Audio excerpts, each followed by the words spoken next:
Salut à tous et bienvenue sur ce Daily Crypto où je vous condense les actualités crypto et blockchain de la journée. Et aujourd'hui on va voir entre autres les raisons qui pourraient expliquer la récente correction du Bitcoin, Hyundai qui s'associe à un gros projet NFT de la Corée du Sud, un exchange crypto canadien qui rachète deux autres exchanges en peu de temps, ou encore des failles de sécurité chez Apple et Google Chrome.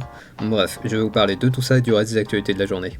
Mais avant de rentrer dans le vif du sujet, je vous rappelle que mes vidéos ont un but informatif et que je ne suis pas un conseiller financier. Et je vous invite également à venir me suivre sur Twitter et mes autres réseaux sociaux que vous trouverez en description.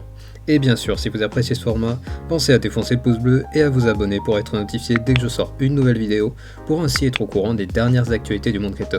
Et on commence avec l'état du marché en ce lundi, avec la quasi-totalité du marché qui a suivi le Bitcoin dans sa chute. Mais on a quand même des projets qui surperforment le marché avec par exemple Monero qui fait un plus 8%, Audio qui fait un plus 11%, GMT qui fait un plus 17% et DCR qui fait carrément un plus 19%. Bref, c'est un peu la panique sur les marchés aujourd'hui, mais passons sans plus attendre aux actualités de ce lundi 18 avril 2022. On débute les actualités du lundi avec le Bitcoin qui nous fait une sacrée correction qui a entraîné une clôture weekly qui inquiète beaucoup les analystes techniques, car cette clôture s'est faite en dessous de plusieurs indicateurs importants, comme par exemple le nuage d'Ishimoku. Et les raisons qui pourraient expliquer cette baisse sont tout d'abord le sentiment de marché qui est franchement pas dans l'euphorie à cause de l'inflation et de la future hausse des taux d'intérêt, mais également aux USA ce lundi 18 avril est la date limite de déclaration des revenus, et l'année dernière cette période de déclaration avait déjà entraîné un marché vendeur sur les cryptos. Bref, il n'y a pas qu'une seule raison pour cette baisse, il y a bien sûr un ensemble de facteurs qui font que les marchés baissent, mais je vous rappelle qu'on a récemment appris que le nombre de BTC sur les places d'échange avait atteint un point bas que l'on n'avait pas vu depuis 3 ans et demi.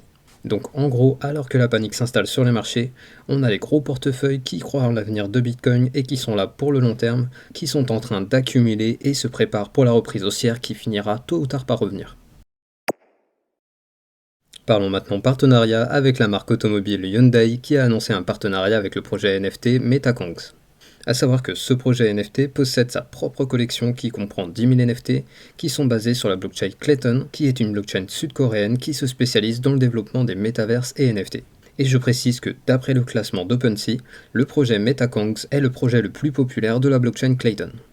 Et le but de Hyundai est ici de s'associer à un projet populaire en Corée du Sud afin d'émettre 30 NFT, ce qui fera que la marque sera la première marque de voiture à émettre des NFT communautaires. Et je précise que ces NFT seront émis le 20 avril et le prix de listing n'a pas été dévoilé, mais l'entreprise a annoncé qu'il y aura 10 exemplaires qui pourront être achetés avec une réduction de 1 ETH pour les possesseurs de au moins 10 NFT Kongs. Donc ici on a Hyundai qui avance dans le secteur Metaverse et NFT suite à l'annonce qu'ils avaient fait en ce début d'année où ils disaient qu'ils allaient travailler à l'intégration de l'expérience du Metaverse à leur futur véhicule. Bref, je vous rappelle que Hyundai est une société sud-coréenne et qu'en Corée du Sud, ils viennent d'élire un président pro-crypto.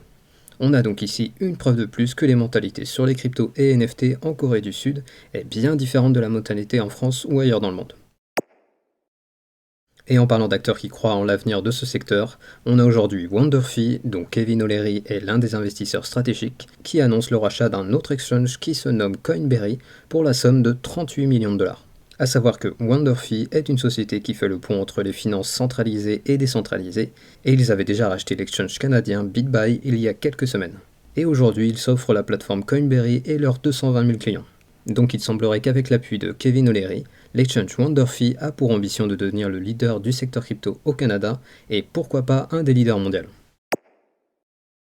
Et maintenant, comme promis, je vous fais une petite mise à jour sur le projet de la communauté de Monero qui est de retirer tous les XMR des places d'échange pour tester les réserves des plateformes centralisées. A savoir que l'événement a eu lieu aujourd'hui, et il semblerait qu'il y a eu quand même pas mal de personnes à participer, car on a eu un impact sur le prix avec un plus 8% sur le prix du XMR malgré un marché baissier. Mais pour le moment on n'a pas beaucoup plus d'informations, donc je vous en reparlerai quand on aura un peu plus de visibilité sur les conséquences de cette action. Parlons maintenant de sécurité avec des failles de sécurité sur nos téléphones et nos navigateurs. Tout d'abord, c'est du côté de Apple qu'il y a des points sensibles. En effet, je vous rappelle qu'il y a quelques semaines, MetaMask avait intégré de manière indirecte les paiements de crypto via Apple Pay. Et aujourd'hui, MetaMask prévient les utilisateurs d'Apple qui ont la sauvegarde iCloud pour les données d'application activées qu'ils sont potentiellement des cibles pour les attaques de phishing, car cette sauvegarde inclut les mots de passe MetaMask. Et pour se prémunir d'une éventuelle attaque, la société annonce qu'il faut avoir un mot de passe fort pour limiter au maximum les risques de hameçonnage. A savoir que cet avertissement a eu lieu après qu'un utilisateur a eu son portefeuille MetaMask complètement vidé et qui contenait quand même l'équivalent de 650 000 $. Mais Apple n'est pas le seul acteur à avoir des failles, car on a également appris il y a quelques jours que Google Chrome possède des failles potentielles.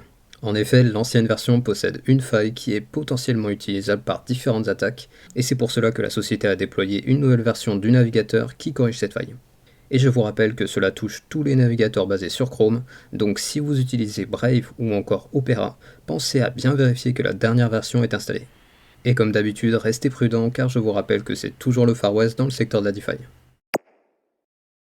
Et d'ailleurs, en parlant de Far West dans la DeFi, on a aujourd'hui encore un protocole qui s'est fait hacker.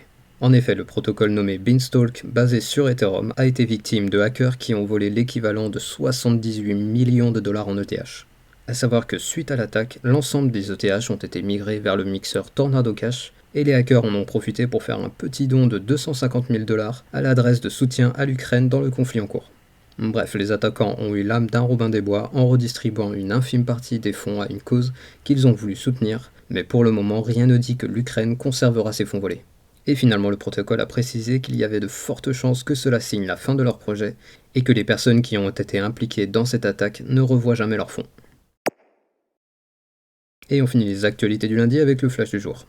Tout d'abord, on a l'UST, le stablecoin de Terra, qui dépasse BUSD, le stablecoin de Binance, en termes de market cap. Mais les volumes de trading de l'UST ne représentent toujours qu'un cinquième de ceux de BUSD. Et finalement, on a l'ancien CEO de MySpace qui a déclaré que le Play to Earn représente l'avenir du jeu vidéo et que les jeux blockchain deviendront un endroit de sociabilisation très important. Et ainsi se finit le Daily Crypto du lundi. Je vous rappelle que je publie ces vidéos du lundi au samedi et les récaps crypto tous les dimanches. Et je vous invite à venir me suivre sur Twitter et mes autres réseaux sociaux que vous trouverez en description. Et n'hésitez pas à venir me dire dans la section des commentaires s'il y a des actualités dont je n'ai pas parlé aujourd'hui et que vous voudriez remonter à la communauté. Et comme d'habitude, pensez au like pour le référencement de la vidéo et à l'abonnement pour être notifié dès que je sors une nouvelle vidéo. Et je vous dis à demain pour un nouveau Daily Crypto.